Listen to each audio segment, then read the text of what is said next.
For more than 3 decades, Colin Firth has been a global icon associated with the image of a refined, composed, and introspective gentleman.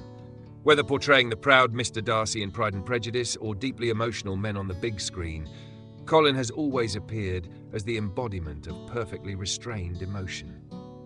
The public admires him, respects him, and almost unconsciously has built the expectation that in real life, Colin Firth must be as flawless, faithful, and steadfast as the characters he portrays. However, at the age of 65, having endured the most challenging highs and lows of fame and private life, Colin Firth made a revelation that caused millions of admirers to reconsider everything they thought they knew about him. It was not delivered on a glamorous red carpet, nor in a carefully orchestrated interview. Instead, he admitted who he considered the love of his life, a concept he now claims to truly understand only in the later years of his life.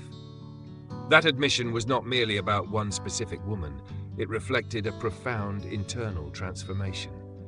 He was no longer a prisoner of the public image of the perfect gentleman. Colin Firth's real life has been far more complex, rugged, and fractured than any screenplay he has ever appeared in.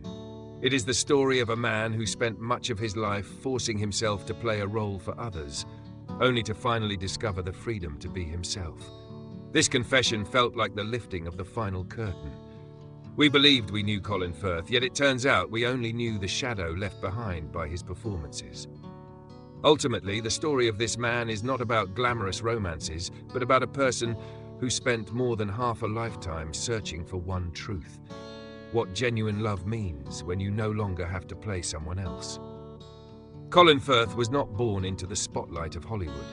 He grew up in an academic family in Hampshire, England. In that household, emotions were not expressed through embraces or laughter. They were subject to be analysed and examined through a philosophical lens. From an early age, Colin learned to bury his feelings deep inside. For him, acting was not merely a profession. It was the only language that allowed him to express pain without having to put it into words. Yet that very skill, while bringing him extraordinary success on screen, gradually became a wall separating him from his own real life. In 1995, Pride and Prejudice was released and transformed Colin Firth into a global phenomenon. His portrayal of Mr. Darcy became the benchmark for restrained masculinity, a wealthy, powerful, yet lonely man who could only love in silence and caution. The success was a blessing for his career, but a cruel burden for his personal life. The public began expecting Colin to be a real-life Mr. Darcy, a gentleman who never made mistakes, always calm, composed, and enigmatic. In an effort not to disappoint audiences, Colin began confining himself to that image even after the cameras stopped rolling. Every gesture, every interview answer, even the way he handled personal heartbreak, had to reflect the elegance of a gentleman. He lived his life as though he were performing a role with no final act. Gradually, emotional restraint, once a professional skill, became a self-destructive way of living. He became Mr. Darcy in the eyes of the world, yet internally, Colin Firth felt increasingly disconnected from himself. Public expectations became like an elegant glass cage, preserving his status as an icon while simultaneously imprisoning him from genuine understanding. He realized he could move millions of viewers emotionally, yet still failed to find a single person capable of seeing beyond the sophisticated mask he wore. Before the image of Mr. Darcy became a permanent burden, Colin Firth had once made a desperate attempt to escape the world of glamour.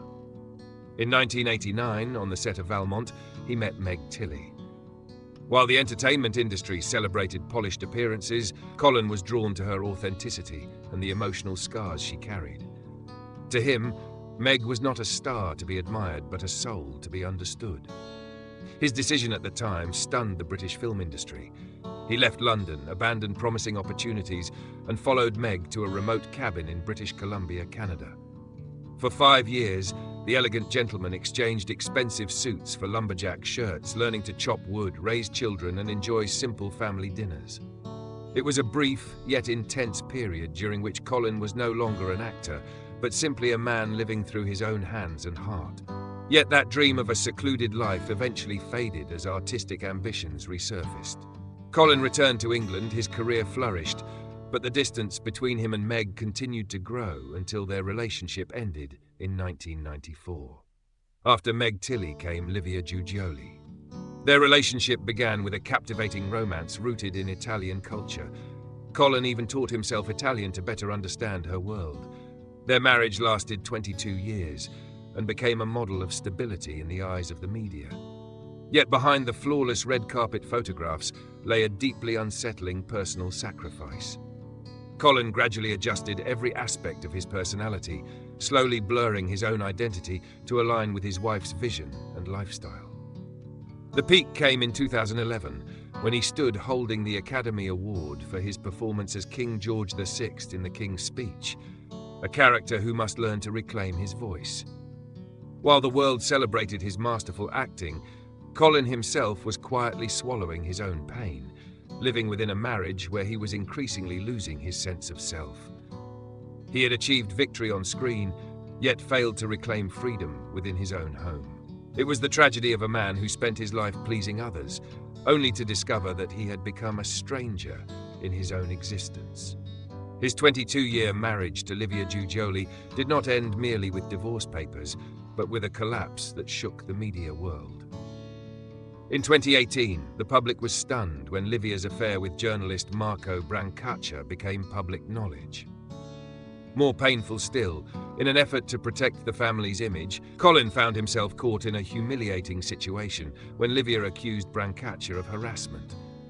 Colin, driven by his characteristic kindness, stood by his wife, putting his reputation and credibility on the line in her defense, only for the truth to later emerge that the relationship had been consensual. For a man who spent his entire life cultivating the image of the perfect gentleman, this was the most devastating blow to his self-respect. The betrayal of his trust and the exposure of his private life to the curiosity of millions pushed Colin into a profound personal crisis. The collapse of that trust was not merely the breakdown of a relationship, it was the collapse of an entire value system he had spent years building. He had not only lost his wife, but also his faith in his own judgment after placing his trust in the wrong person. During those darkest days, when it seemed as though the entire world had turned away, an unexpected lifeline arrived through a close friend, Stanley Tucci.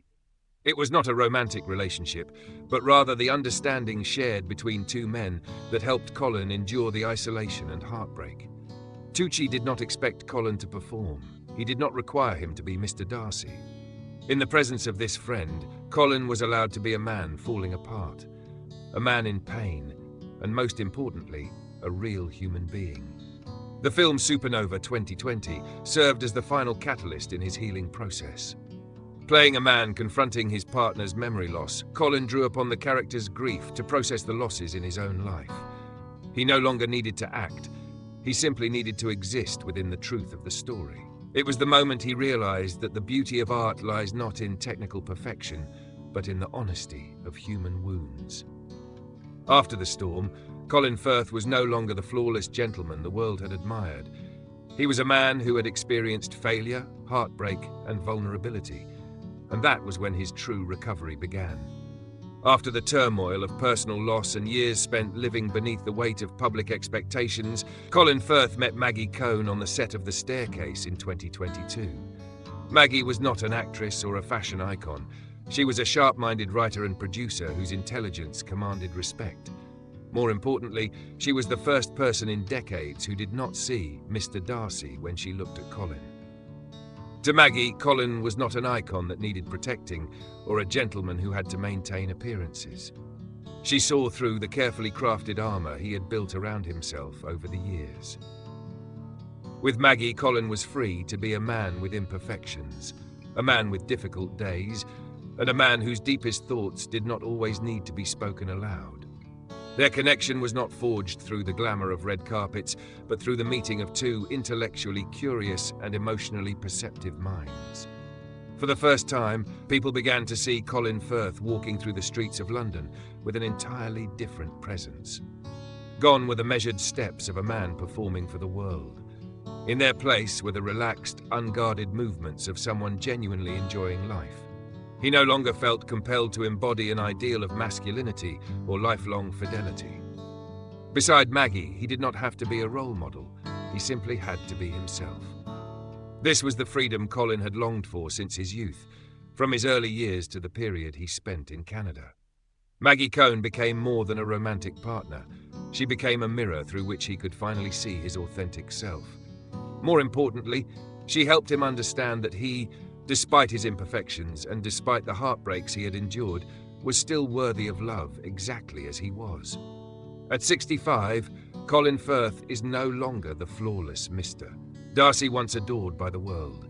He is a man who has experienced the highest peaks of fame, endured the bitterness of betrayal, and ultimately chosen to discard the armor of the perfect gentleman in order to rediscover himself. His admission about the love of his life is not simply a title bestowed upon one particular person. It represents a long journey toward freedom. He came to understand that the greatest love of a lifetime is not necessarily the person with whom we spend the most years, nor the person we choose in our youth. It is the person who allows us to stop performing, who gives us permission to be vulnerable, to make mistakes, and to live as our most authentic selves. Colin Firth's legacy now extends far beyond the classic films that made him famous. He leaves behind a deeply human lesson. Never allow the expectations of others to become a cage that confines who you truly are. After all the noise, heartbreak, and disappointment, the greatest happiness is not being recognized by the world as an icon, but finding someone who can see beyond your armor and love the person beneath it. Colin Firth has now found peace, not because he discovered a perfect answer to life, but because he learned that being genuinely understood is far more valuable than being superficially admired. He has stopped performing and started living, and that may be the greatest act of love he has ever given himself at the age of 65. Perhaps all of us have, at some point, played a role in order to meet the expectations of others, just as Colin Firth did for many years. Do you see any part of yourself reflected in his journey toward freedom?